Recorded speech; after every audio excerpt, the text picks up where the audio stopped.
What is up, everybody? Welcome into another episode of The Cut. I'm your host, Christian Williams, and I am here, as always, with Randy Hall. Randy, how are you, man? Doing pretty good. Little stressful getting this all prepared, trying to pick a mock to go off of, but, what else do I got to do today, I guess? Yeah. Did a lot of apartment looking today, so a little bit of a fun day. Very nice, very nice, yes. I'm going to be following you to Milwaukee, so shout out, sweet. Also, my voice cracked 4 times at work today. I started counting, so I fully expect it to happen in this episode, and I can feel it. It's coming, so just expect that. Sorry to everyone for having to hear that. Sorry, everyone. All right, so we are here to talk through another mock draft. This is our 4.0. We kind of changed our schedule to get this in here since the NFL news has gone rampant over the last few weeks, and we have not done a mock draft in quite a while. So the way we're going to do it tonight is we are going to use NFL Stock Exchange. That's the name of the show. Jesus Christ. From Trevor Sikkema and Connor Rogers. They did a mock on their show. We're going to use that first round so as to not do a full 2-round mock draft, but rather just do the second round of this mock draft. But we're going to do it on the fly. We're going to do it live. It's going to be a little hectic. We're going to make some panic picks, and we're not going to linger on the picks. That is my goal. I don't know if that is true. I may have just lied to you. First, we have not talked about the Tyree Kill trade. We have not had an episode, I don't think, since that happened. So, Randy, talk to me about the Tyree Kill trade. What was the compensation and what happened? Yeah, so Chiefs got the 29th pick, the 50th pick, a 4th-round pick this year, and then a 4th and a 6th next year for Tyreek Hill. Obviously, the Dolphins get Tyreek, and then they paid him 4 years, $120 million, with 72 guaranteed and 52.5 signing bonus. So it seems like all parties happy in this situation, at least as much as you could be for the Chiefs getting a return for Tyreek Hill. But yeah, it's clear it was a cap kind of casualty move, and we get to see if Mahomes can do this. I mean, that's the thing. I was gonna say Mahomes is still incredible. We're not doubting that Mahomes is, a top quarterback in the NFL or anything. It's just he's never done this without Tyreek, and the offense is gonna change. Yeah, it's gonna have to. I do assume that they're gonna look for another speed guy. I know McCole Hardman is there, but he is not at all Tyreek Hill. He does not have the creativity. He does not have the physicality. But, I mean, that they also brought in Marquez Valdes-Scantling, which we haven't talked about, and Juju Smith-Schuster. So they don't have, the worst receiving core in the NFL. I think that title still goes to the Chicago Bears at this point. But it's not – I mean, honestly, I could probably list 5 or 6 that are worse than the Chiefs right now because Juju's still a good player. And they've got some dudes. Plus, they still have Travis Kelce. So I agree. I think all parties will be happy. I don't know if Tyreek Hill's statistics will be, though, going from Patrick Mahomes to Tua. Even though I'm a Tua believer, I think that will impact him pretty significantly, especially with Waddle there, too. Waddle is a stud. So, yeah, but you don't get paid $30 million, 72 guaranteed, 52 signing bonus without being the one. So that's true. Tyreek Hill and the running game will run that offense. Yeah, very true. All right. That's really all the league news that we had because there's probably some little ones, but we've talked about so many little ones over the last few weeks. Yeah. I just want to get into the mock. Yeah, me too. This is strictly a mock show. So what we'll do once we get to the second round is Randy's going to take the AFC teams and I am going to take the NFC so as to not just alternate every pick. Randy, do you have the lung capacity to read off the first 32 picks in this mock draft? Hold on, let me take a drink of water quick. Oh god. Okay. Sounds good. Yeah, this one Without and this misspelling or anything, or mispronouncing. Jesus, I already failed. Yeah, see? F so far. All right. So yeah, this is round 1 from the NFL Stock Exchange, hosted by Connor Rogers and Trevor Secamus. All credit to them. Fantastic job as always from them. They did this on the fly as well, which was kind of why we wanted to do it on the fly. But this is their mock draft. Jaguars start off with Aiden Hutchinson. Nothing of news there. Lions drafted Trayvon Walker, the edge from Georgia. So he is rising up the boards a lot. And there was discussion of him at 1 as well. Texans take Ike Ekwonu. Just short up the line now and for the future. Jets get Kayvon Thibodeau, probably the best edge in class. Definitely Coach sees talent, not concerned about character. Giants get Evan Neal, probably one of the best linemen. Panthers take Malik Willis, so the first quarterback off at 6. The Panthers are low-key screwed at quarterback, and I think this is a move to try and reset the time clock of the coaching staff. Just saying. Yeah. But it's a good fit, honestly. Giants then follow up Evan Neal with Sauce Gardner, the quarterback from Cincy. So he's once again flying up the board. Falcons. Really quick on that. I did want to mention. So Trevor on the show said that he thinks that this is a pick, whether it's 5 or 7. He's got some sources that say that he is very high up on the Giants board. And so this is almost one of those lock it in type of picks. And I would even venture to guess that he would be the pick at 5. And he kind of insinuated that as well. But that's important news, I think, and something that I hadn't heard just yet. So sorry for that. It was something of note. So a team like Seattle or even the Jets that we both, pretty much everyone thinks Sauce can be a good fit for, they may be needing to trade up with the Panthers. So something small like that. Not a huge deal, but the Panthers don't have day 2 picks, so I'm sure they'd be interested. Falcons get a hopeful replacement for, or at least they're gambling on Calvin Ridley's replacement here. Garrett Wilson had to, I apologize. Jermaine Johnson to the Seattle next. They always need edges. They love edges. He's one of the best. Jets get Drake London at 10. Add to the receiving core. Hopefully Zach Wilson can make it work. Commanders get Kyle Hamilton, possibly best player in the class. Their secondary is not all that good, so this is a good move. Vikings get Derek Stingley Jr., the quote-unquote slide to stopping. Derek at 12 here with the Vikings. Texans, with their new pick from the Browns, get Jordan Davis. Texans want big people eaters. And that's the way they described it as well in the show. This does feel like a Texans draft, in my opinion. Getting just 2 of the biggest, best athletes at that size possible. So good there. Ravens actually trading the 14th pick in this mock draft to the Packers. Ravens traded the 14th pick for the 22nd pick and the 53rd pick. So we'll get to that in our mock here shortly. But the Packers move up to get Jameson Williams. Longly touted during the year as possibly the number 1 receiver off the board. He goes 3 here. A little bit of an injury tax there, but the Packers trade up a lot of capital, come up and make sure they get a top-notch guy before the Eagles can pick. Eagles get Devontae Wyatt, D-tackle from Georgia. They then follow up with Lewis Cine, the safety from Georgia, so pairing some Georgia boys together. This is the highest I've seen Cine go, and I don't hate it.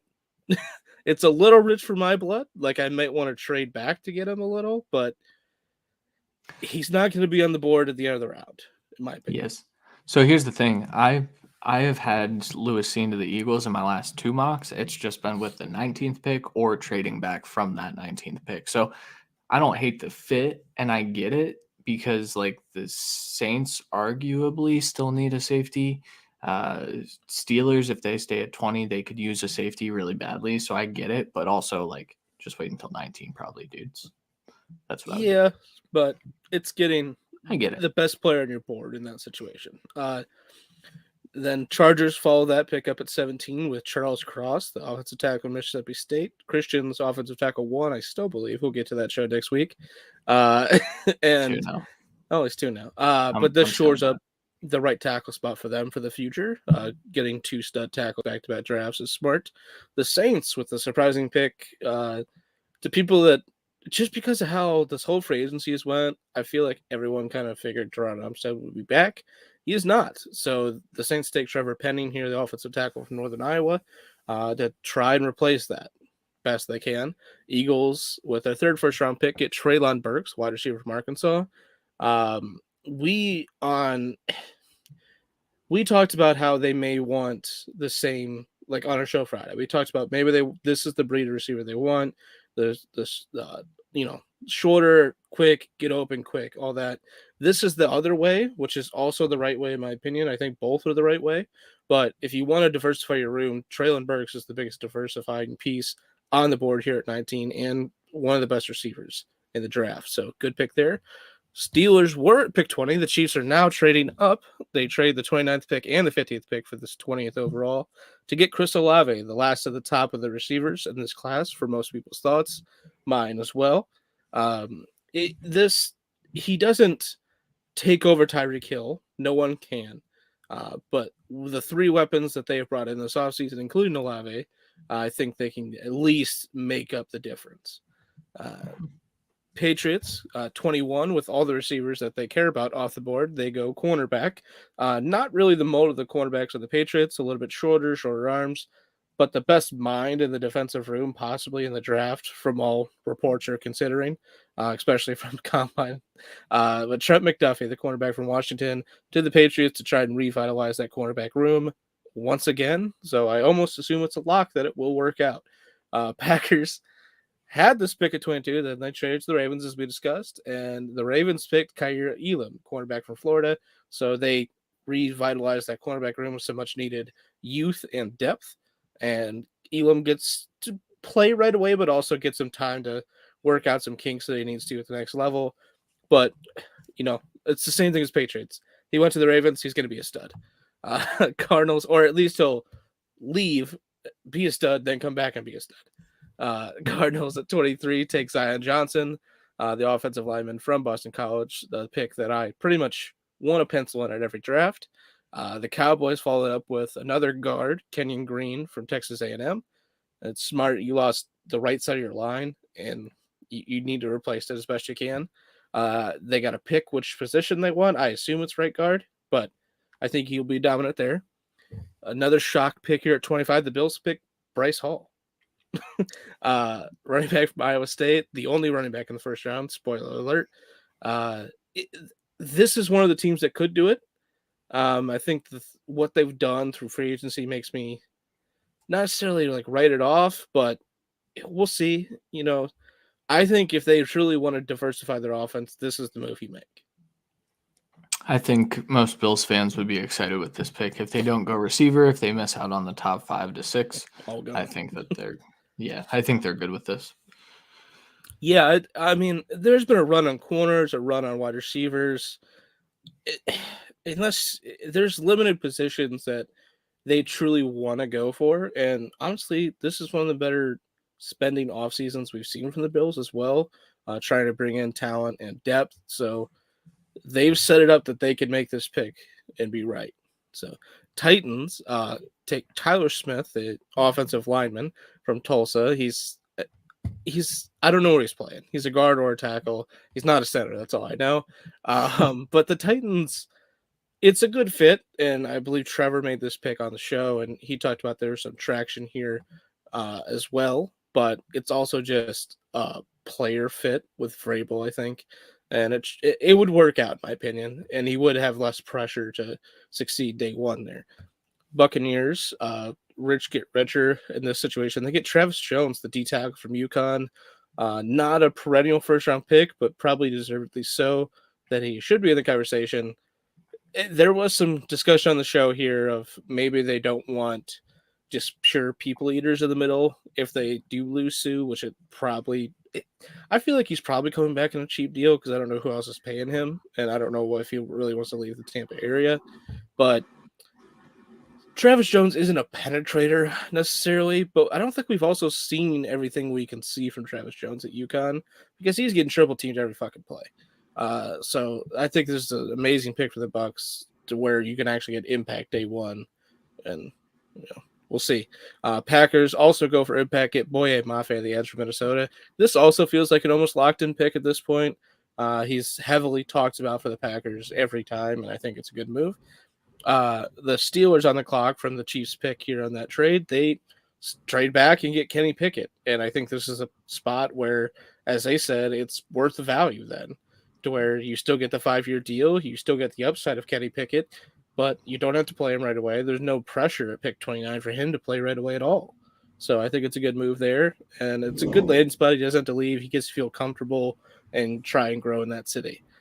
Chiefs now back on the clock, take David Ojabo, the edge from Michigan, fall from grace. Unfortunately, thanks to a pro day Achilles injury, he's basically got a redshirt this year. Because it's the Chiefs, there's a chance he plays this year, just because it's the Chiefs. There's a chance he makes it, very end of the year, the playoffs. I hope he does, but he was a guy that needed to grow and develop at the next level as well. So even if he does, I don't know how many snaps he surely takes this year. But this is, a great fit, and unfortunately, it's a Chiefs pick, And then Bengals doing something a little different than a lot of people have picked. They picked Devin Lloyd, the linebacker from Utah here. Linebackers fall into this mock because of, quarterbacks, offensive line, wide receiver, and corners flying off the board. But Devin Lloyd here, they've spent money at linebacker, but Devin Lloyd would be close to the best linebacker day one, if not the best. So if you've shored up the offensive line as much as you want, then this is a perfect move. I think, in my opinion, I would take the shot on Linderbaum instead, but whatever. But the Lions then followed up with another linebacker, Nakobe Dean from Georgia. He's falling down boards because he's not testing. He's a little small-armed at times, and, he's small in general. He's small in general, but he doesn't hit like he's small. He doesn't make plays like he's small.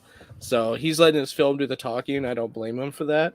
But Nakobe Dean to the Lions is a great fit, and it's a fit that keeps on popping up the more we go through these mocks, unfortunately. But yeah. So really quick note on that. So Nakobe Dean is my linebacker 1, so I don't want this. I can feel the voice. It's going already. So I don't want this to be taken as Nakobe Dean hate. I will be shocked if he gets drafted in the first round, just based on how far the stock seems to be falling and the reported interest, which makes no sense to me, in Christian Harris, the linebacker from Alabama. He's a good athlete as well. He's a little bigger. I would say he's not as fluid in coverage, but also he displays good coverage. So I think that he's going to overtake Dean as the linebacker 2 off the board, but he shouldn't be. And this was a good pick in my opinion. But it gives me a little wrinkle to this 34th pick. But first, you were on the clock with the Jacksonville Jaguars. Let's get right into it. Kick off the second round. So quickly before I make my pick, and it gives me more time to make the pick. Notables still on the board: Andrew Booth Jr., the corner from Clemson; Tyler Linderbaum, the center from Iowa; and George Karlaftis, the edge from Purdue. And I would say Jahan Dotson, the wide receiver from Penn State, all on the board. Unfortunately, I think Linderbaum is probably a better center for the Jaguars day one. I'm not sure they take it here. I think they should, but I don't think they do. So I'm going to take what should be a huge position need for them. I'm going to take Daxton Hill, the safety from Michigan. You bastard. Their safety room is not good. And yes, this is the struggle between the Lions and Jaguars to start this round.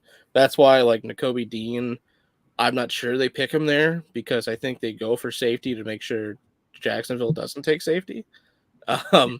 It's just weird. It's weird how it's played out, but both second need, both have edge need and then safety need. So I take that away from you. Daxton Hill is incredibly, incredibly talented. He's, I believe, my safety 3 as of right now, and that's only because the top one's incredible, and they were never going to catch him. And then Scene's just, the more I watch Scene, it's just better and better. So end of the day, the Jaguars get a new safety to be the best safety in their room and help reshape that defense. Yeah. Well, I hate you because that was actually that was actually the pick I had settled on for the Lions as I was saying that. Because I didn't think you were going that way. Live mock, bitch. I know. So here's the deal. The Lions didn't draft a quarterback early, and they didn't draft a quarterback with their 32nd pick. But if that's the case, to me, I think that they wouldn't draft one here at 34 either, because I think if they're going for a quarterback, they're going to get their guy either in the top 10 and they trade down a little bit, or they just take their guy at 2. I personally think that they're taking Malik Willis at 2. But that means that I would rule that position out here, even though it makes sense in my head. The other position that I would be looking at on offense would be wide receiver. I know they added DJ Chark. I know that they 1 year deal, $10 million. They've brought back Josh Reynolds. They brought back Khalif Raymond. They do have Amon-Ra St. Brown. The sleeper position that I think that they could go for is actually cornerback. So I heard a little one-off. What's that? No, I was counting your voice cracks. That's one. Oh, yeah. You counted all day. I'll count now. Yeah, so 5 total. So there was a little one-off on one of the shows that I listened to. It might have been Stock Exchange as well. I don't know if it got a lot of traction. Jeffrey Okudah, there's rumors that they want to play him in a hybrid safety corner role when he returns from his Achilles injury. I don't know how you do that after watching his rehab workout tapes, just seeing how fluid he's moving and how long he is at corner. I think he can be a shutdown corner, but they're not sold on that entire room. With that being said, I don't think they need to invest this highly in the position because I do think they have some dudes. And so I'm going to just keep rounding out the Georgia boys, and I'm going to go with George Pickens here for the Lions. Holy long walk for a short drink of water there. But George Pickens is a good fit, and he diversifies the room, which is what we talked about for the Eagles as well. Yeah. All right. I'm on the clock for the Jets. This has been back and forth just because of how it's going, but it will change down the road here. So they got Kayvon Thibodeau and Drake London to start. Yes. Holy hell. It's a good start. So I think they think they're good at safety, or they think they would take it here. But with what's on the board, their biggest needs to me is you get either a tackle that can play guard or a guard that can play tackle to give you some depth and rotational pieces, especially as you try to shake out that line. But they need corner, and Andrew Booth shouldn't be here. So Andrew Booth here at 35 is easily the pick. Yeah. He's a top 3 corner in the class, I think, for me. Obviously, we're not to that episode yet, so it could change between here and then, but he's fucking talented, and he should not be at the board at 35, in my opinion. No, I think people are going to get an injury discount on him, too, because he hasn't been able to work out. I think that had he worked out, he would have been a top 15 pick. Did you consider Linderbaum here since, they kind of have a guard playing center at this point? I did. So for me, I think I would have, if it was Zion, I would have taken Zion, because that way I know I have a guard no matter what, and I could have a center, where Tyler is a center. I don't know if I have a guard. I think Linderbaum is a fantastic pick there as well. It's just, it was a comfort thing for me. And honestly, I think Booth is just too good for a defensive coach to pass up. Yeah. Okay. All right. I am on the clock with the Giants, and my problem with the Giants is that I don't think Linderbaum really fits what they're trying to build on that offensive line, or really their scheme. I think he is somewhat scheme versatile, but if you're mainly a power gap scheme, I don't think that Linderbaum is the right build to do that. And I think that's what they're going to run. I mean, just knowing what Daboll does, I think that puts a real struggle in this pick here. He fits and he doesn't fit. Like, they don't have like I think like Feliciano is their center. Yeah. Like, they have it's the same thing as the Jets, I think, where it's kind of transitional in the interior. And while Linderbaum is a fit, if there's another fit that's better, or there's not a question, I think that's where they go. Yeah. So they started this draft with Evan Neal and Sauce Gardner. I think, man. So I think the sleeper pick here, not really even a sleeper, because I think they've been noted for needing this position, is George Karlaftis. I think he fits what they're Yeah. trying to do. It gives them a different dynamic. But you look back, they just drafted Ojolari last year, and they got Quincy Roche, and they got good production out of him. I don't know that they need to go edge here, but I don't care because I think he's the best player on the board here. So I think they'll take Well, him.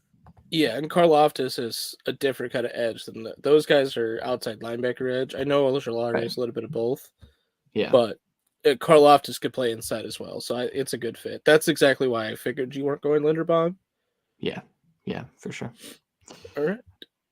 Back-to-back picks here. Yeah. So the Texans took, oh boy, Jordan Davis and Ike Ekwonu. So while Tyler Linderbaum is staring me at the face right now, and it feels like I should go that way, I don't think I am. I think Karlaftis was my pick. Like, if I'm just thinking of how they would pick, I think that's where I would go. Corner's kind of flying at the board. Kyler Gordon, though, is kind of staring at this team. Oof. I like it.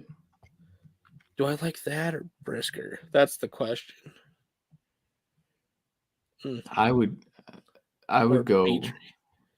I would go Gordon if I were you, but Yeah, because I mean the quarterbacks have fallen, so if they wanted to take the chance, they could here, and you could take another chance at wide receiver. I think this is a pick where they would do it. That's my actual. I think it'd be Gordon or Dotson. So they have. I mean, Dotson is a lot of what Cooks is.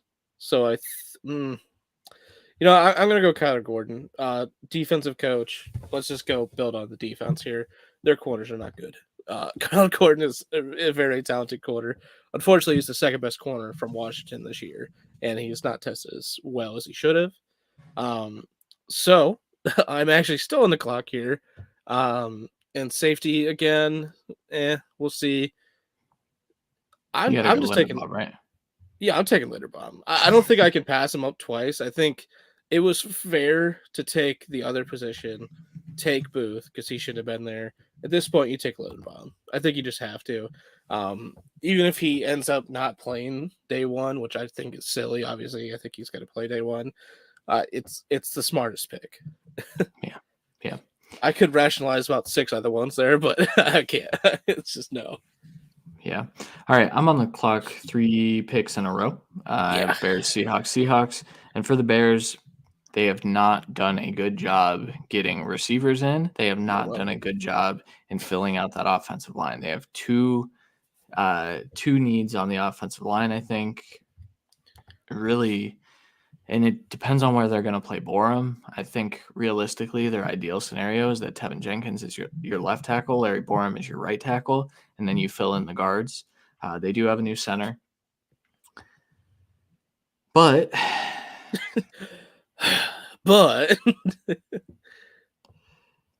so I think they also just don't have any receivers, man. Like I don't know. They have one. So yeah, they have Darnell Mooney, and that's really all I'm comfortable with. The problem is picking which wide receiver here. You know how much of a Sky Moore fan I am. I think he's too similar to what Darnell Mooney is skill set wise. I think Jahan Dotson is some of the same. But there's this big athlete from North Dakota State that I think I like. I think he's a little raw for his age. He is an older guy, but he's a 10 out of 10 RAS, relative athletic score. And I think teams are going to like that. I think Ryan Poles is going to like that. And I think his first draft pick as the Bears GM is going to be Christian Watson. So, okay. It's different. I like it.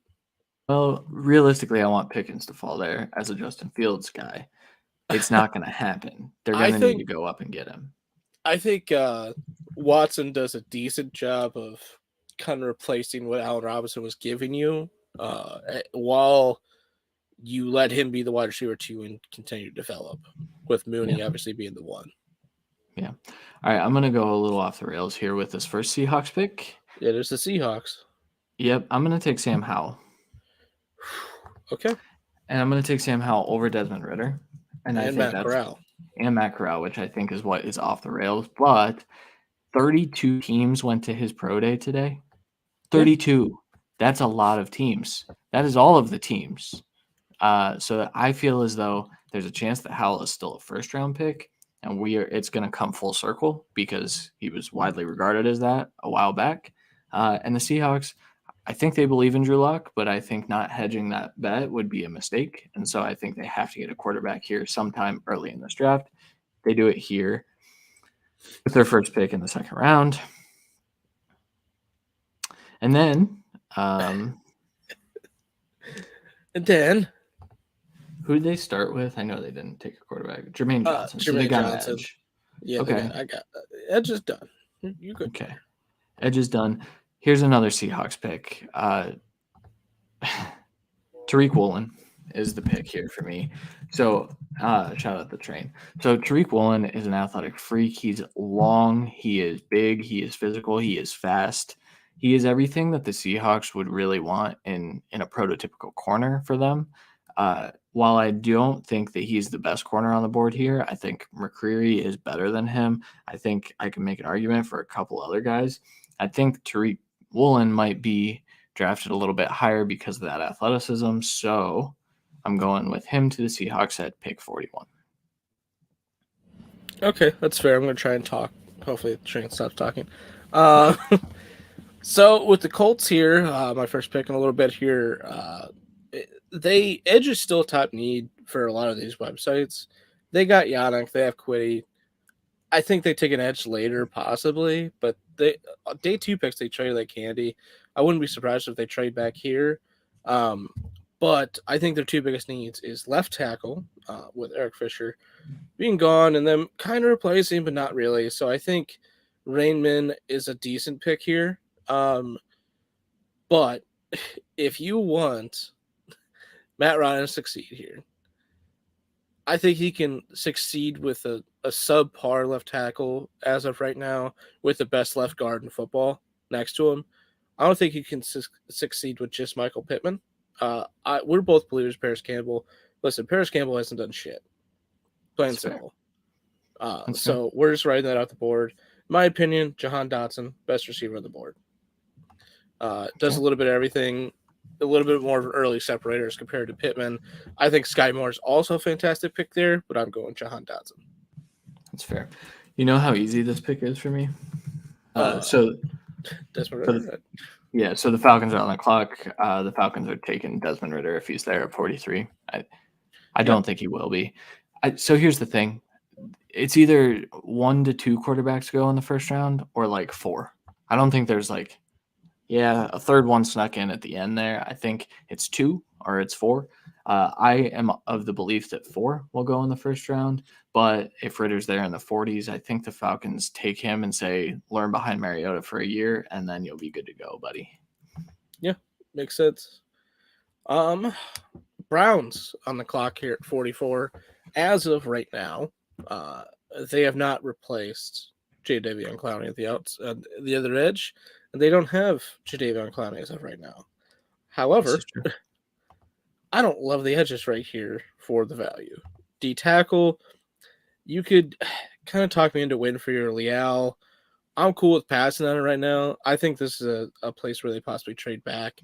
Linebacker is where it's interesting for me because I think Quay Walker or Christian Harris would fit well. But biggest thing right now, you got Deshaun Watson and Jacoby Brissett, and you have Amari Cooper. And right now, it's about it. You got tight ends. I'm going Sky Moore, man. Hell yes. I think he can be a transitional and, transcendent piece for the offense as well. Maybe they bring in another veteran here. Until they figure out the Baker situation, their cap's still a little iffy. So Sky Moore is the best bang for your buck here. I do think trading back in the situation is a good fit as well. But are you trading up for a quarterback to get ahead of the Vikings, maybe? You know what I mean? Like maybe the Saints want to trade up there, but still, pass. I don't think so. I think maybe you trade ahead of the Ravens based on the fact that the Ravens didn't take a defensive tackle in the first, and maybe you go get Winfrey or Leal even, although I don't think Leal fits the Ravens at all. No. So Yeah, I love that pick, man. That's what I was rooting for. I think that that's a perfect fit. Sky Moore goes right into the Jarvis Landry role, and good God, like Oh, right. I mean, it allows, it's the same thing as CD Lamb with the Cowboys. It allows Amari Cooper to be on his island and be the god that Amari Cooper is. And, yeah, as long as you have good quarterback play, which that's the hope, it should yeah, figure itself out. Moving on, we talked a lot about tackles for the Ravens. With the sign of Morgan Moses, we're pretty much fine there. Zeitler's a really good right guard, at least for right now. With Ben Cleveland as possibly the future, the center is a little bit iffy, but Linderbaum's off the board. I'm not reaching for center. Left guard is Tyree Phillips and Ben Powers. I could probably get away with that if I'm the Ravens, especially because I got an extra second round pick here. Wide receivers are decent enough. So we're looking at defense, which is where the Ravens love to pick. They already picked another cornerback out of this round to kind of replace Jimmy Smith as best they can. Their safeties are set. Linebackers is a place where they could want to get a little bit better at with LJ Fort moving on, but I still believe in Malik Harrison personally.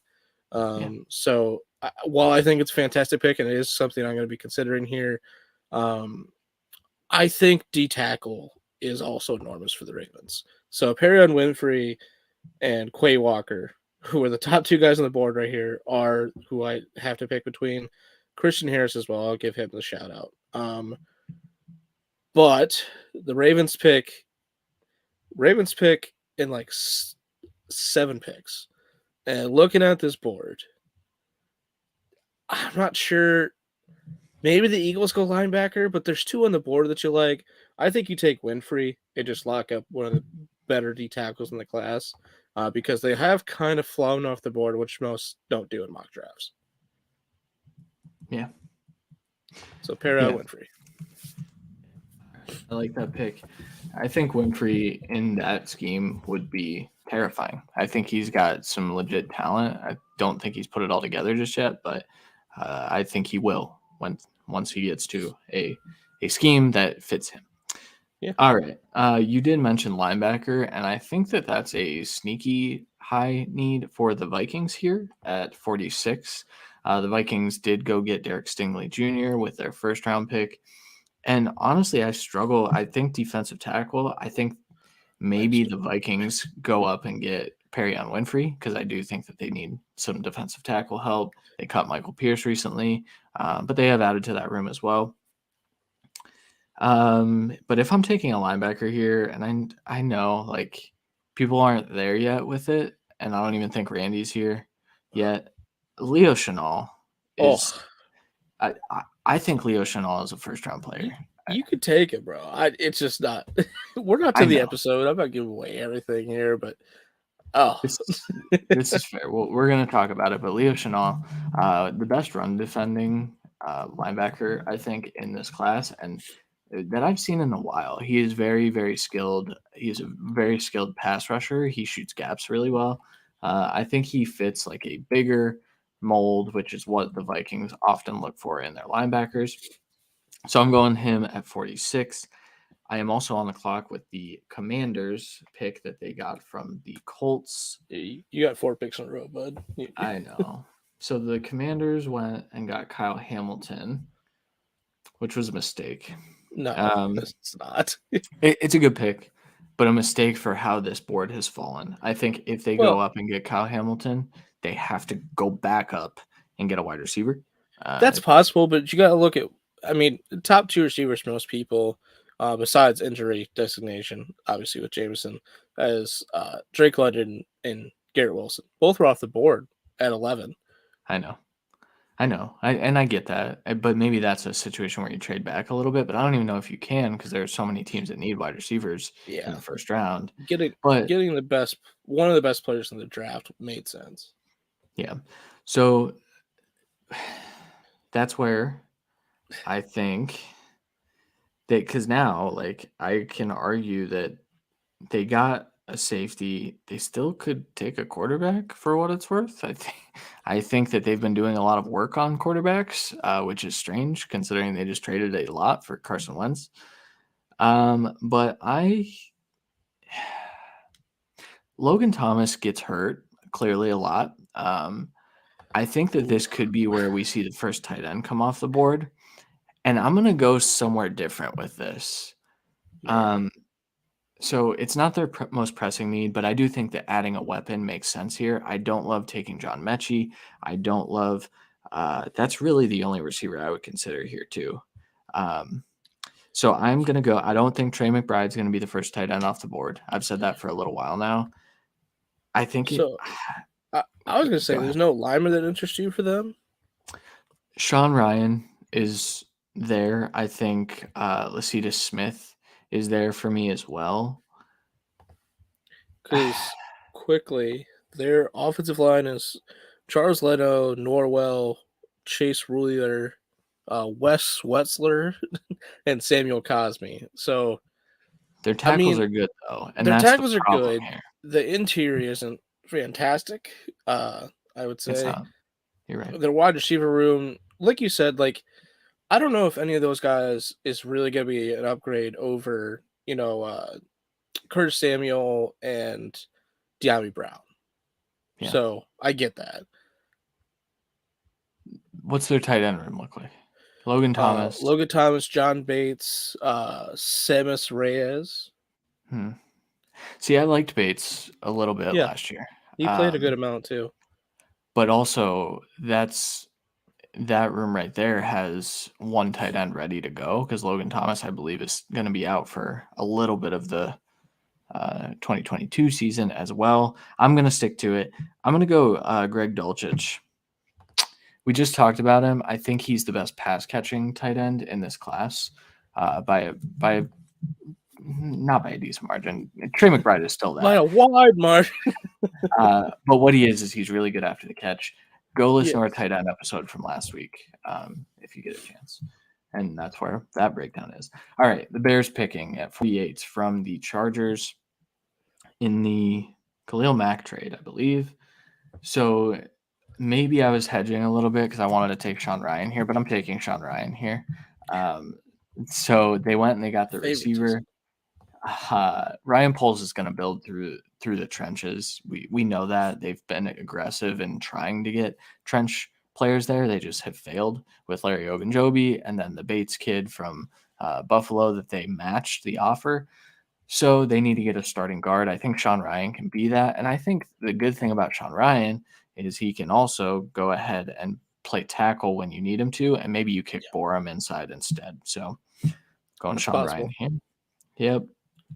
So the That's Saints. one for one. So the Saints in the first round went Trevor Penning. Yeah, to try and replace Teron Armstead. Yeah. Okay. So I don't think the Saints are taking a quarterback in this draft. They signed Jameis to a fat deal. I mean, it's a 2-year deal. It's a 2-year deal, but paying him starter money. I think that's the difference in that compared to some of the other. I don't know. I think him and Mariota's contracts both. I think both teams will be fine with a rookie quarterback in the second round being better next year and paying that money for a backup. Just personally, but I'm gonna get a little wacky. Oh God, I'm gonna take Kenneth Walker here. So I know they have Mark Ingram, they have Alvin Kamara, obviously. Those are the only two running backs that I'm good with. And even then, Mark Ingram has kind of shown us that he is very much on the back end of his career. I think he's kind of expendable at this point. Kenneth Walker comes in, he provides a different dynamic to that running game. And it's going to really help Alvin Kamara stay fresh in the passing game. He's everything that they want Mark Ingram to be, but he just isn't anymore. I have been flirting with this for a little while, man, that the Saints are going to take a running back pretty early. So I'm going with it. I get it. It's just I know how you feel about these wide receivers left on the board, so I get it more because Walker would be one of the better players on the board, like for me personally. It's just I just did not see it. Mechie was there for me, though. I will say that. I would take Mechie. I just feel like Mechie's better. I mean, You already picked it, so we're moving on. I'm just saying. Too late. It's too late to apologize. It's too late to apologize. So Steelers on the board here with a pick that they got trading back with the Chiefs, I believe. So they've kind of sorted the offensive line. I mean, they've gotten some value replacements at worst at every position. So while I do think maybe getting a tackle / guard of the future is a smart pick here, I'm kind of going to move away, in my opinion, especially with a pick right after this. I think they're comfortable with their edge rushers personally, with Highsmith and Watt, and then what they get from the inside from like Tuitt and Cameron Hayward. I think they're probably okay with that. Bringing in Miles Jack makes the interior look pretty good too. Man. So that leaves corner and safety on my board. Okay. D tackle, like a pure nose I would take. So like Leal, I wouldn't take for the Steelers. So at corner, Roger McCreary is a good fit. So that's going to be top of the list. And then I would probably go for them. I'd probably go Petrie for them because of having Micah. I think you could let Micah kind of play a little bit more in the box. Yeah, we're going to go Jalen Petrie here. I think McCreary is kind of falling too far, but also I think the Steelers could get McCreary next. So you're saying you would take Petrie over Brisker here, though? I would for them. I think the fit's better. Like I would trust Petrie to play wherever Fitzpatrick isn't, kind of thing. And Fitzpatrick would then be able to play a little bit more in the box. And worst case, Petrie first year can be a rotational slot corner for you, which they also need. Yeah, that's fair. All right. I am now on the clock with the Eagles. Yes. In our Friday Fix episode, I went with a D tackle here, but that D tackle is already off the board. And they already took one in this situation, yes. So the Eagles started out their draft, Devontae Wyatt, Lewis Cine, and then Treylon Burks. I think that's a really good haul. I think it also tells me, you know what, we're getting the damn linebacker here. We have to get the damn linebacker. But the problem is, I don't know which one I think that they would take. I think Chad Muma would be the one I would take based on this board. I think there's a chance that Christian Harris is the guy that they like. I think it would be, personally. I think so too. And so I think it'd be either Harris or Quay for me, for them. Man. Or Brandon Smith. They passed on the Penn State linebacker last year. I haven't studied Smith. I don't have a final grade yet. It's a bit of a reach for Smith. Yeah. I'm going to go Christian Harris, though. I think that makes the most sense to me and what the Eagles look for in their linebackers. Okay. That makes sense. Christian Harris it is. Okay, so he's finally at the board, so I have to stop looking at him. Okay, so Steelers on the board here. I just talked about it. Roger McCreary. I was just deciding between the two. I didn't think he'd go off the board. But honestly, strategically, I should have went McCreary and then Petrie because the Eagles already picked a safety.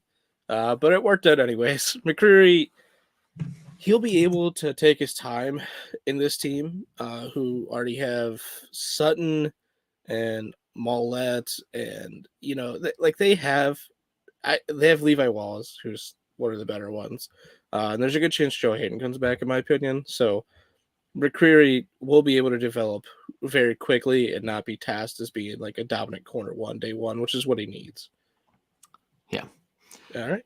I like the pick. All right, I'm on the clock with the Packers. The Packers started this draft by doing crazy shit. So they traded up. No, you're not. You're not. Oh, I am. Oh, yeah. I gave this pick away. Well, I didn't.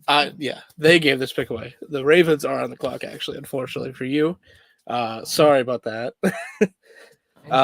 So the Ravens got corner already, and they followed that up with D-tackle and Perrion Winfrey. So I was thinking linebacker, and Quay Walker's there. However, the more I think about it, the more I like Dylan Parham there. Just to I think he could play, easily left guard for them day one. So I'm going to go Dylan Parham. The more I thought about it, I think it's a better fit. While I do think the linebackers are a great fit there, like I said, I do like Malik Harrison a little bit. So give him a little bit of the benefit of the doubt and let them take a linebacker next round, maybe. And then I'm still in the clock with the Patriots, who took a corner in round one. I don't recall which one off the top of my head. Scrolls quickly. McDuffie. Trent McDuffie. Okay. So Mechie's on the board. David Bell's on the board.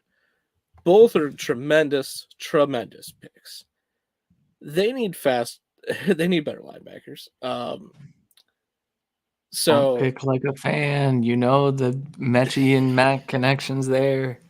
So for me, this is between Chad Muma, Jamarie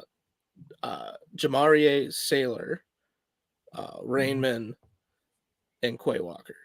Just personally, I think that's what it would be. I think Brisker is a decent shot as well as Leal. It's Bill, and he's basically the GM. He focuses on defense so much. Do they really go for wide receiver? I'm not quite sure. However, they need him so bad, John Mechie. That's third to the Patriots. Goodness. In my opinion, linebacker, whatever one you want, or Brisker is the better pick. But here we are. Yeah. I do want to note, too, first of all, that's a great pick. That is the right pick. I do want to note that's the yeah. So the Cardinals did sign Will Hernandez after this show. So I don't think that they would double dip and then go Kenyon Green, though I think Kenyon Green they went Zion Johnson. Either way, I don't think they're going to go guard in the first round. But if they were to, they would shore up both sides, or Zion can play center for them, I think. So I'm on the clock with the Cardinals. Pick 55. I was going to say, I was just going to say quickly. So they have Humphreys, and then they have Justin Pugh at left guard, Ronnie Hudson at center, and they already have Will Hernandez penciled in at right guard. So Zion would be your left guard and possible center of your future. Yeah, that's fair. All right, so I'm on the clock at 55 for them. I think they have a few needs still. I hate the corners available here. Hate with passion. Yes, I don't think that. I don't think that they can do that at this point. Who's their right tackle? The right tackle is Kelvin Beachum. Yeah, we're going to fix that problem. I'm going to take Bernard Raymond here. So Bernard Raymond is very much so a project. He is an athlete that transitioned to offensive tackle from tight end, and he's an athlete. He's fantastic. I think that this would be a nice fit for him where he doesn't need to force his way onto the field early. There's a chance that he does because the tackles aren't fantastic. So I think he's a good fit here. I'm on the clock with the Cowboys.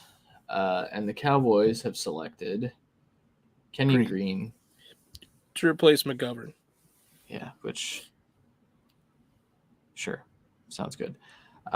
Cowboys needs are safety still, big time. I think safety. They need one tech. I think that they like Osa as their 3 tech. So they have J-Ron Kearse and Malik Hooker for safety, who I do think both are a little bit more strong safety as our lads has on here. So I think free is still kind of an option. So there. And then I was going to say right tackle they still need because, we don't. I already have this pick. So they also lost Randy Gregory throughout this offseason. I think Drake Jackson would be the correct pick here. I think Arnold Ebiketie is a shout, but Jerry likes his problem children. And I'm going to take Sam Williams. What? You just said Drake J. No. Oh, did you already pick it? No, I didn't. I was like, whoa. No. I think Drake Jackson would be the correct pick at this point. Yeah. Actually, I think Myjai Sanders would be a better pick. Because they also brought in Fowler, I believe, to be like the light replacement for Gregory. So yeah, I think that makes more sense personally, but I think you're right too. So, man, now I'm kind of questioning myself. Damn it! I was trying not to do that. I know. So it's going to be an edge. I've seen a lot of first round hype for Ebiketie. I think they've got Micah that's going to pull for Ebiketie as well, although I don't think that they're discussing those picks with him. But I'm sure maybe they'll ask him. Let's take Ebiketie and not do what I think Jerry will do, I guess. All right, Ebiketie at 56 for the Cowboys. The Bills, who took a running back, the luxury pick in the first round, they're still not perfect. They're a Super Bowl contender regardless. But right now they have Spencer Brown, Cody Ford, Roger Saffold, I believe, is still on the team. Mitch Morse, and their left guard, in my opinion, is a little up for grabs. So, if I can see one I truly like, which would be Sailor, I would say. I would say Falele isn't a bad pick for them either, to where maybe we can rotate in guards, but he's so big. I doubt it. Yeah. He's too big, I think. Yeah. What about Kennard, Darian Kennard? So he has tackle guard flexibility, I think, but he's raw at guard, especially. He does. So Teron Johnson, Trey White, Dane Jackson, a corner. Safeties, we're not touching. No shit. We're not touching linebacker right here, even though I think getting an eventual replacement for Matt Milano is not a bad idea. You got edge rush with Von Miller and your 6 DNs that you picked. I think D tackle is a good pick here. They signed 2 of them, man. Huh? They signed Tim Settle and they signed another guy. Their D tackles are Ed Oliver, Tim Settle, Jordan Phillips, Daquan Jones. That's really their D tackles. However, everyone that talks to the Bills, it seems like they want to keep building from this D line. That's where my problem is. So, but which one? Yeah, see, that's because Leal doesn't make sense here, in my opinion. He does and he doesn't. So, but he's by far the best one. Is the shit thing. Yeah, I think Logan Hall fits better personally. I think that's a little bit of what they already have. So it's either gonna be okay. So Logan Hall, Kennard isn't terrible. I don't think wide receivers what I would pick for them right here. Not with this board. Tight end, they've already acquired more. Safety, why would you do it? So it's either I go linebacker, which is just an embarrassment of riches at linebacker, or I reach for a D lineman, or I reach for a guard. So if I'm going to fucking reach, I'm going to get a fucking good linebacker, and I'm going to get Quay Walker, linebacker from Georgia. Again, the Bills, these are luxury picks. Like, yeah, they're not perfect, but with what they've done this offseason, they're so fucking good. Yeah. Just honestly, Jesus. They have the ability to take luxury, which is nice. Yeah, it's luxurious. And Quay doesn't have to be an automatic playmaker, which I think he could be, which is the scary part. Because now you have 3 dominant linebackers, and at least Quay gives you the ability to possibly move on from Edmonds if the contract conversation gets too much. Yeah. All right, I'm on the clock 4 times in a row again. This shit has to stop. Damn conferences being in tears here. So the Falcons are on the clock at 58. I already penciled it in. It's Drake Jackson. I think that if they don't get an edge rusher with their first 2 picks, I think they have to take one here. It's not a good spot being kind of boxed into a position, but also being boxed into the edge class is okay. You could have went like Brisker there, and I think it'd have been all right. If you would have went Spiller, I think we would have been all right. But I think Ebiketie would have been like a run of the board pick for them. Drake Jackson's incredible as well, though, so it fits. Yeah. Then the Packers are on the clock at 59. QB Factory. Let's go. This is where I'm taking Brisker. So really? I thought this was for sure Falele. No, No. So I think what No. so What the fuck? I don't think that they were happy with Savage and Amos in that scheme last year, and I think that they want another guy to kind of rotate in. I think Brisker could maybe take one of those starting spots immediately. I think he's got that ability. Um, Very instinctual player, and I think he'll pick up that defense quickly. So I'm having him come off the board here. Bucks at 60. The Bucks. Could you remind me what they chose? The Bucks picked. They picked. Oh shit, Travis Jones. The Bucks. That's what you said, right? Yeah, they did. I know. Sorry, there was like a pause there, and I was like, "I'm right?" Yeah. So the Bucks, they just re-signed Leonard Fournette. Yeah, they're not doing that. Wait, oh no, this would be the QB factory. I was going to take Corral. Corral's still on the board, but I think they do like Trask. I don't think that that's coach speak. Man, the corners are dog shit. No offense, everyone. The corners, the only one I could see, damn. Like I think Kendrick, they should do, in my opinion, but will they? Probably not. All right, I'm gonna do something crazy again. You could do guard. I mean, they still haven't replaced Marpet. Yeah, they haven't. You're right. And for that, I'm gonna go ahead and take. I'm gonna take Lacita Smith here. Thank you for talking me off that. What I was gonna do is I was gonna go tight end because I do think that that's a need with Gronk still being up in the air.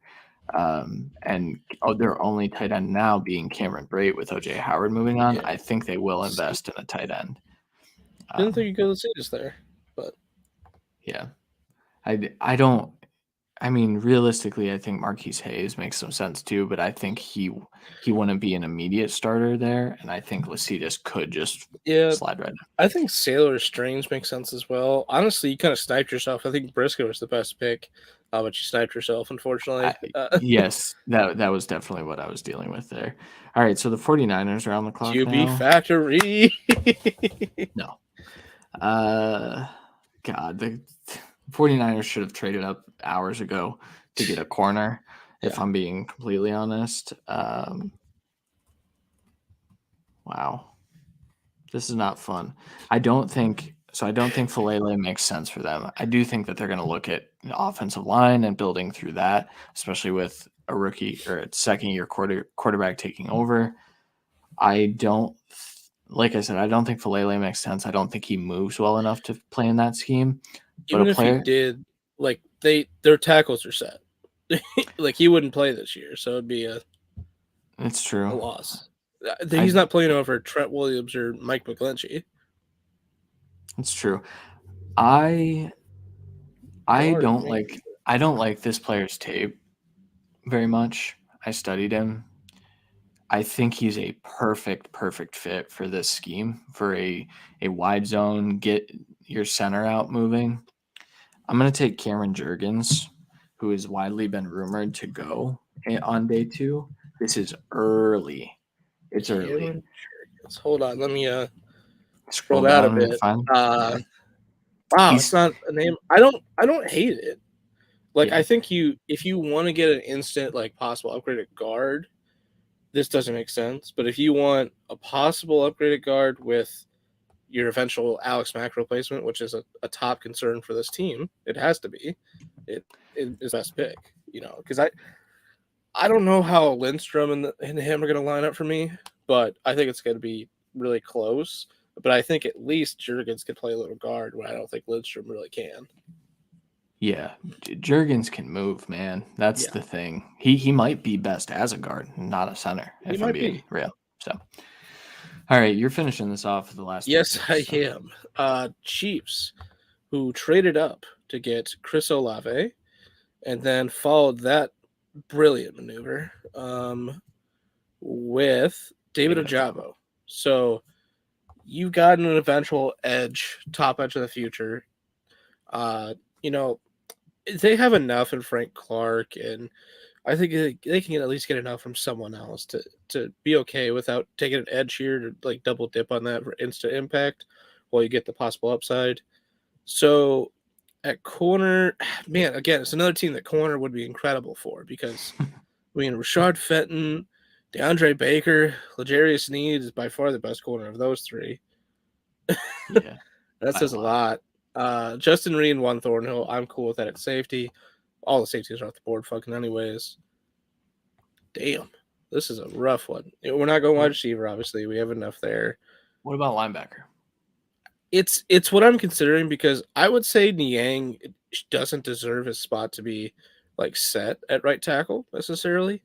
So I think Falele is not a bad option as well. So I'm going to keep that in mind. They think they have in Noah Gray the eventual Travis Kelce replacement, so we're not going tight end as well. Running back would be an option for me, but with the Ronald Jones signing, I think it's more of like a we're set now, in my opinion, unless there's a true value later. So yeah, his contract is 2 years, which is significant. 2 years, and you believe in Ronald Jones a lot. I believe in him a little. We both still think Clyde easily could be a good running back on this team. So and I think they could still, in my opinion, wait and get a guy like I don't think Spiller's a good fit here. Like if you want to tell me they're drafting James Cook here as a fucking reach, but only be the passing back, yeah, I'll say that's a good fit, but I'm just not doing it. And to get a guy like Corral here would be hilarious, but you can't do that. So we've literally boxed ourselves because of this draft, and they're only limited to needs, and either trying to replace Willie Gay with Chad Muma and give Bolton a guy to just run around while he just sticks in the box with his nose in the ground, which is the perfect fit. Let's not make a mistake there. Or we get another right tackle possibility, which I think is smart, but I'm going to take the upside of Muma here. Just saying. It's a good pick.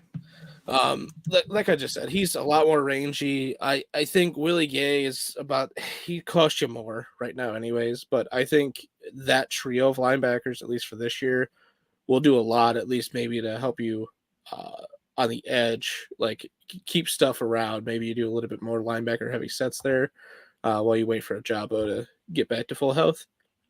Bengals on the clock here. They got a linebacker in the first round, one of the best ones in the class, in Devin Lloyd. So their linebackers are set.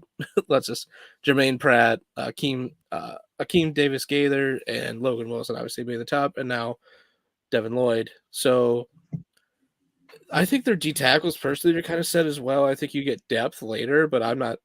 BJ Hill and DJ Reader are solid. Your edge, Sam Hubbard and Trey Henderson, I think you're solid there as well. If I feel like the edge value there is good enough, I'll go with it. But you got La'el Collins, Jonah Williams, Jackson Carman, Alex Kapp, and Ted Karras. So, in my opinion, I think that's pretty good. But Falele is another phenomenal pick, so that's gonna be in consideration. Man, I feel like we should also mention Abraham Lucas in that discussion. Yeah.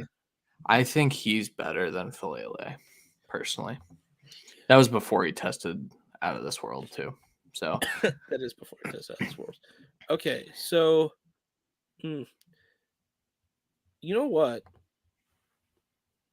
Okay, so the thing is here, corner makes the most sense, but there's no good corners here.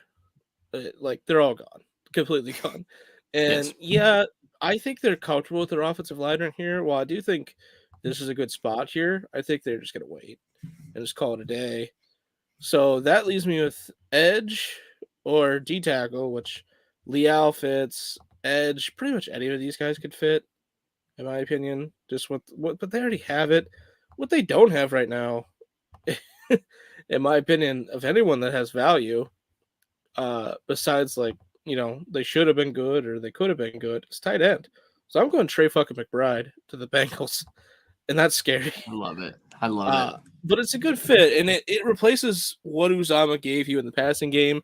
But now you have Hayden Hurst and him, and then Drew Sample, whatever. But those are three guys that can fucking block, plain and simple. And I think Hurst is a little underrated as a pass catcher, but McBride is definitely a good pass catcher. Not elite in terms of this class necessarily, but he's one of the best all-around tight ends at least. So I think it's a good fit. And yes, it's a little bit of a luxury pick for them as well, but they've spent their money wisely, so good for them. And that leaves the Broncos, who have overhauled everything. Russell Wilson obviously electrifies this team to a different level. They don't have needs, man. The Broncos are good. They don't have no needs. So interior, okay, all right. They do need linebacker. They do. But so they don't have Alexander Johnson right now.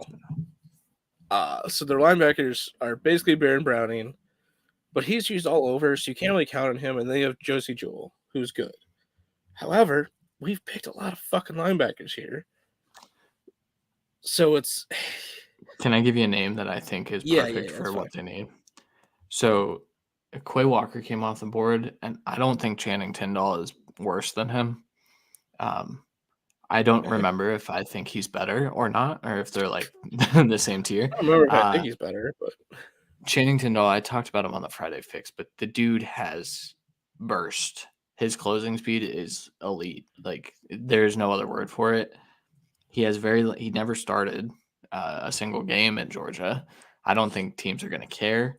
And also the other name, Brian Asamoah, is a linebacker that I actually think I like almost the same amount. Good tackler though, and really good nose for the ball. So both those are smart, and I think that works best. But I'm going Daniel Falele. Simply for the fact that they have Garrett Bowles, who has been up and down at tackle, and then they have Billy Turner, who, we'll see. It seems like they want to bring in some backups as well. But in my opinion, this is the best case scenario for Falele as well, to where he could easily win this job. But if he has to sit, I mean, what a team to sit behind and maybe be the starter next year instead. He would. I mean, this is he's athletic enough at that size to just give Russell enough time. That's the biggest thing in my opinion. But he's still very raw, so we'll see where it goes, but I think it's a good landing spot for him. And I don't think I would have been confident with him falling out of the second, honestly. Yeah. All right. Well, that is the last pick in this draft, and I thought that was fantastic. The main takeaway here is that one of these quarterbacks is falling out of the whole second round. Matt Corral is still on the board heading into the third. Whether that's Matt Corral or that's Sam Howell, I think is up for debate. I think Ritter is in that conversation, though I believe a team will bet on the tools. I think Corral played it too safe throughout his pre-draft process. I think Corral's off the board here, in my opinion. But where though? Well, I think he could be. Well, do you think so? Easily, he could be off to the Cardinals. Easily, he could be off to not the Steelers in this case. Easily, could be off to the Eagles. Even, he could be off to the Saints. He could be off to Washington, Minnesota. Not Atlanta. It could be Indy, but that seems silly. You took Howell for Seattle, Houston. It wouldn't be the worst idea for them to trade up and get him. Lions as well. I think or Giants, if we're being real. Like, there's plenty of spots. It's just how it falls and what they value at the time. Yeah. I mean, ultimately, I think the Titans taking a quarterback in the first round makes sense.